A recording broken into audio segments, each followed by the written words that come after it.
मत कहो आकाश में कोहरा घना है, यह किसी की व्यक्तिगत आलोचना है। नमस्कार, मैं हूं शिव पांडे और आप देख रहे हैं खंड भारत बुलेटिन। दुष्यंत कुमार की पंक्तियां तो काफी पुरानी हैं, लेकिन उनका वजूद आज भी पुराना नहीं हुआ है। उनका असर आज भी पुराना नहीं हुआ है। उनकी चोट आज भी पुरानी नहीं हुई है। ये पंक्तियां आज भी उतना ही चोट करती हैं जितना उस समय कर रही थी जब उन्होंने पंक्तियों को लिखा था।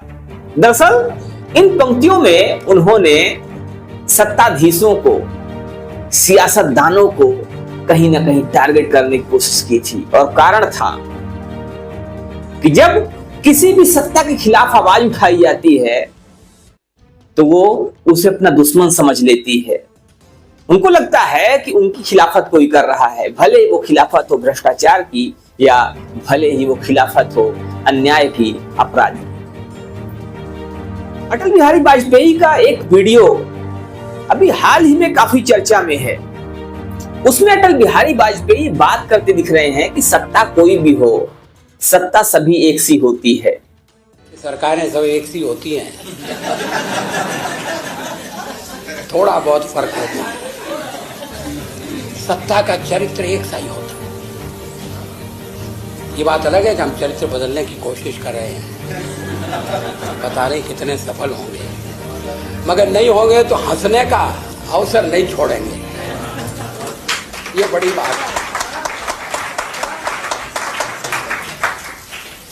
अपने पर हंसना और दूसरों पर हंसना, और दूसरों से ज्यादा अपने पर हंसना। और इस संकट के समय इससे बल मिलता है, इससे जीवन मिलता है, जूझने की एक नई ताकत मिलती है। कभी कभी वीर रथ जो काम नहीं कर पाता, वो हास्य की एक छोटी सी चुटकी काम कर जाती है।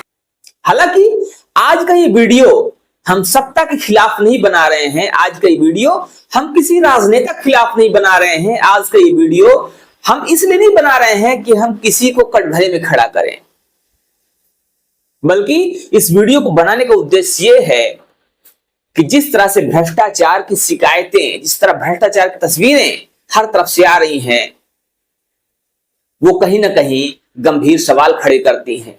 वो गंभीर सवाल सिर्फ भ्रष्टाचार को लेकर नहीं खड़े होते हैं, बल्कि वो गंभीर सवाल खड़े होते हैं उन सत्ताधीशों पर भी जिन पर जनता ने अपना विश्वास जताया है।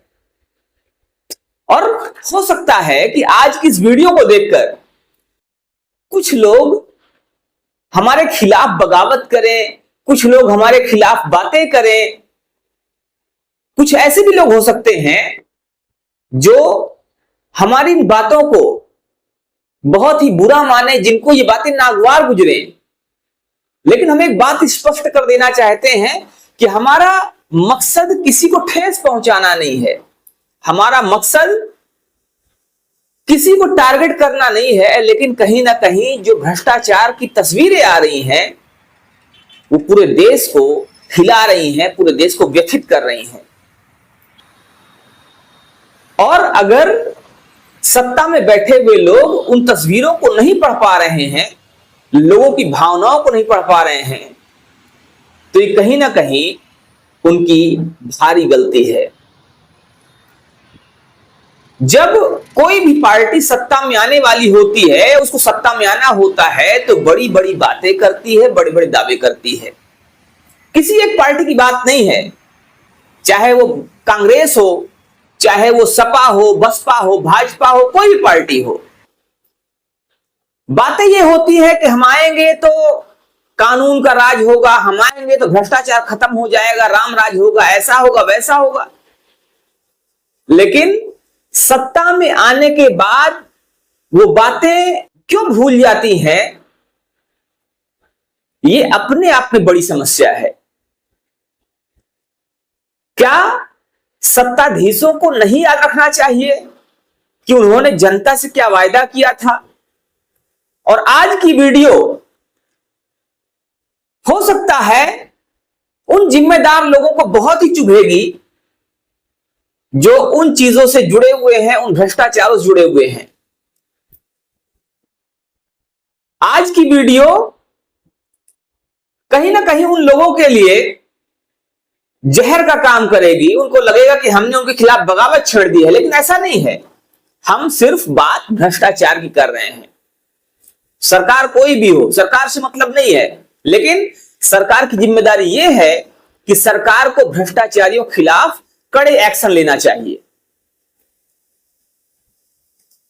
कभी पानी की टंकी उड़ जाती है, कभी पानी की टंकी जो साल भर पहले बनी है वो गिर जाती है। जल जीवन मिशन की बात होती है, लेकिन जल के लिए ही, जीवन के लिए ही लोग लंबी लंबी कतारें लगाए बैठे हुए हैं, पानी की आस बैठे हुए हैं। सड़क की बात होती है, बिजली की बात होती है, लोग रो रहे हैं, लोग चिल्ला रहे हैं। सड़कें ऐसे बनाई जाती हैं कि मिट्टी के ऊपर गिट्टी और डामर बिछा दी जाती है, रातों रात सड़क काली कर दी जाती है, और जब लोग पहुंचते हैं, ग्रामीण पहुंचते हैं, वहां के लोग जब देखने पहुंचते हैं तो सड़क पूरी की पूरी परत दर परत उखड़ जाती है। क्या ये भ्रष्टाचार नहीं है? और क्या सरकारों को इस पर संज्ञान नहीं लेना चाहिए? लेकिन समस्या यह है कि जो भी बोलेगा वो खिलाफत करने वाला हो जाएगा। हो सकता है कल मेरे ही खिलाफ कोई एक्शन ले लिया जाए, हो सकता है कल मेरे ही खिलाफ कोई मुकदमा कर दिया जाए। लेकिन इन चीजों की बात करने वाले खिलाफ मुकदमा कर देना, इन चीजों की बात करने वाले खिलाफ कोई ना कोई एक्शन ले लेना, उसको जेल में डाल देना समाधान नहीं है। अब हम जो तस्वीरें आपको दिखाने वाले हैं वो तस्वीरें कहीं ना कहीं पूरे देश को व्यथित करने वाली होंगी। ये चीजें चुभेंगी और इन चीजों को देखकर आग जैसी लगने वाली स्थिति बन जाएगी। जब सरकार की बनने की बारी थी, सरकार के बनने की स्थिति थी, ये नारा दिया जा रहा था कि हम आएंगे तो सड़कों के गड्ढे गायब हो जाएंगे। लेकिन वर्तमान में एक वीडियो आ रही है, एक तस्वीर आ रही है बुलंदशहर से, जो कि यूपी है, यूपी का हिस्सा है, यूपी का जिला है। और बुलंदशहर में सड़क पर पानी ऐसे भरा हुआ है जैसे गंगा यमुना बिल्कुल बहने के लिए तैयार हैं। दूसरी तस्वीर आती है लखीमपुर खीरी से, जो कि उत्तर प्रदेश का हिस्सा है। हम एक बार फिर से स्पष्ट कर देना चाहते हैं, हम यहां पर उत्तर प्रदेश, बिहार, झारखंड इससे मतलब नहीं है। हम सिर्फ आपको तस्वीर दिखा रहे हैं जिस पर सरकार को संज्ञान लेना चाहिए और सरकार को काम करना चाहिए। सरकार को उन लोगों के खिलाफ काम करना चाहिए जिन लोगों ने भ्रष्टाचार में अपनी सहभागिता दी है। सरकार को उन लोगों के खिलाफ एक्शन लेना चाहिए जिन लोगों ने जनता की गाढ़ी कमाई के पैसे का बंदर बांट किया है। तो एक तस्वीर आ रही है उत्तर प्रदेश के लखीमपुर खीरी से, जहां एक छोटी सी बच्ची वहां के डीएम से गुहार लगा रही है, कह रही है कि डीएम साहब आप बहुत अच्छे हैं, लेकिन हमारे यहां की सड़क बनवा दीजिए। देखिए ये वीडियो। हेलो डीएम अंकल, आप बहुत अच्छे हैं, हमारी भी सड़क बनवा दीजिए, आने जाने में दिक्कत होती है।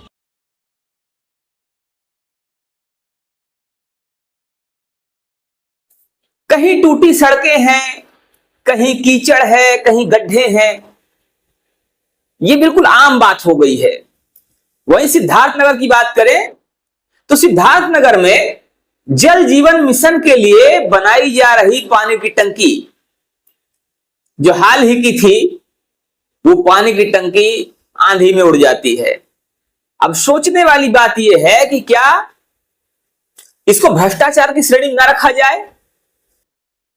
अगर पानी की टंकी आंधी में उड़ जा रही है तो इसके पीछे जनता जिम्मेदार है या इसके खिलाफ जो आवाज उठाने वाले पत्रकार हैं वो जिम्मेदार हैं, या तो फिर जिन लोगों ने उसको बनाया है वो जिम्मेदार है? अब ये फैसला जनता का होना चाहिए कि जेल में किसे डाला जाना चाहिए। जो इसकी पोल खोल रहे हैं, जो आवाज उठा रहे हैं, या जो भ्रष्टाचार कर रहे हैं, जो बंदरबाट कर रहे हैं। क्यों नहीं इसके खिलाफ मृत्युदंड जैसी सजा होती है? क्यों नहीं इसके खिलाफ कोई ऐसा एक्शन होता है कि लोगों के लिए नजीर बने? क्यों नहीं इसके खिलाफ उम्र कैद की सजा होती है? जब करोड़ों रुपए में, लाखों रुपए में बनने वाली ये चीजें साल भर नहीं चल पाती हैं और टूट जाती हैं, तो इसके खिलाफ आखिर एक्शन क्यों नहीं होना चाहिए? वहीं अगर बात करें बिहार की, वर्तमान में एक चर्चा हो रही है बिहार की। बिहार में एक पुल धराशायी हो जाता है जिसकी कीमत होती है, लागत जिसकी होती है 838 करोड़ रुपए। भैया 838 करोड़ रुपए में बनने वाला पुल निर्माणाधीन स्थिति में धराशायी हो जाता है, लेकिन सरकारें उधर पश्चिम बंगाल के चुनाव में व्यस्त थी। पश्चिम बंगाल में जो चुनाव चल रहा था, उस चुनाव की काउंटिंग का जश्न मनाया जा रहा था, परिणाम का जश्न मनाया जा रहा था, और इधर पुल भर भरा कर गिर रहा था। तो भैया 838 करोड़ रुपए जो उसमें खर्च हुए, या उसकी जो लागत थी, उसके पीछे जिम्मेदार कौन है और उसे क्या सजा होगी या क्या सजा हुई? कारण दिया जा रहा है कि पास से ही कर्क रेखा गुजरती है। अब बात तो कुछ ऐसी है कि पास से कर्क रेखा गुजर रही थी, उसने पुल को धक्का मार दिया, पुल गिर गया। कल फिर कोई पुल बनेगा, कोई चीज बनेगी, ये कह दिया जाएगा कि पृथ्वी नाच रही थी, पृथ्वी घूर्णन कर रही थी और थोड़ा तेज गति से घूर्णन कर दिया, इसीलिए गिर गया। सड़कों पर गड्ढे हो रहे हैं, उसके लिए भी कोई ना कोई बहाना बना दिया जाएगा। अगर ये बहाना बनाया जा रहा है, ये कारण दिया जा रहा है कि पृथ्वी के पास से, मतलब वहां से जहां पर ये पुल बनाया जा रहा था, वहां से कर्क रेखा गुजर रही थी, तो इतने बड़े बड़े सैटेलाइट, इतनी बड़ी बड़ी मशीनें, और उससे बड़ी बात, इतने बड़े बड़े इंजीनियर आखिर आपने किस लगा रखे हैं? क्या आपको नहीं पता था कि कर्क रेखा कहां से गुजरती है और कर्क रेखा धक्का मार देगी? क्या इस बात का पता उन इंजीनियर्स को नहीं था कि कर्क रेखा पास से गुजरेगी, उसकी हवा लग जाएगी कर्क रेखा की और पुल धराशायी हो जाएगा? तो पुल आपको बनाना नहीं चाहिए था। लेकिन ये सब फिजूल की बातें हैं, कहीं ना कहीं ये सब बातें जनता को भरमाने वाली जैसे लग रही है, जिसमें कोई दम खम नहीं दिखता है, और जनता इस बात को कह रही है, जनता इस बात का मजाक उड़ा रही है। ऐसे ही बिहार के भागलपुर में विक्रमशिला पुल टूट जाता है तो वहां पर नावें चला दी जाती हैं। भाई साहब, इतने पैसे लगा लगा के पुल बनाए जा रहे हैं, लगातार पुल धराशायी हो रहे हैं, आखिर आपकी इंजीनियरिंग क्या है, आपकी टेक्नोलॉजी क्या है, किस हिसाब से आप काम कर रहे हैं? अंग्रेजों के बनाए हुए पुल 150 साल हो गए, आज भी वो सीना ताने खड़े हैं। उनको ओवरडेटेड घोषित कर दिया गया है, वो एक अलग बात है, लेकिन वो आज भी सीना ताने खड़े हैं। और एक तरफ आप हैं कि आपका नया पुल धराशायी हो जा रहा है, नया पुल गिर जा रहा है, निर्माणाधीन पुल गिर जा रहा है। सोनभद्र में नगर पंचायत अनपरा, जहां पर 2 महीने पहले आरसीसी की सड़क बनाई गई, बड़ी मजबूत सड़क थी, लेकिन भाई साहब यहां पर भी 2 महीने बीतने ही नहीं पाए कि वहां पर तस्वीरें सामने आ गई कि सड़कें जो थी वो टूट गई, दरारें पड़ गई, उनकी स्थिति जर्जर हो गई। और ये सब कुछ आपको दिखाई पड़ रहा है स्क्रीन पर। यहां हम कहां कहां की बात करें, हम किसी स्टेट की बात नहीं कर रहे, कि स्टेट बात नहीं कर रहे हैं, लगभग हर जगह यही स्थिति देखने को मिल रही है। बरेली में 1 साल पहले 365 लाख रुपए की पानी की टंकी बनी थी, जिसके नीचे कुछ मजदूर बैठ के बेचारे आराम कर रहे थे। उन्हें नहीं पता था